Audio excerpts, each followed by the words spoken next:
1893 সালে এই কোম্পানিটা এনফিল্ড ম্যানুফ্যাকচারিং নামে একটা সাব ব্র্যান্ড চালু করে।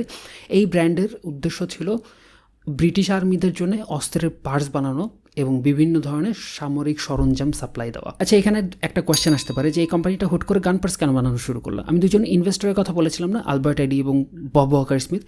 বব ওয়াকার স্মিথ ছিলেন একজন ইঞ্জিনিয়ার এবং আলবার্ট এডি উনি মিলিটারি ইন্ডাস্ট্রির সাথে সরাসরি যুক্ত ছিলেন এবং ওনার উদ্দেশ্যই ছিল এটা যে মিলিটারিদের জন্য বিভিন্ন পার্টস বানানো, বিশেষ করে গান পার্টস এবং প্রিসিশন ইঞ্জিনিয়ারিংয়ে প্রবেশ করা। ইনফিল্ড ম্যানুফ্যাকচারিং সাব ব্র্যান্ডের কথা বললাম না আমি, তো এই ইনফিল্ড নামটা একটা রাইফেল থেকে নেওয়া হয়েছিল।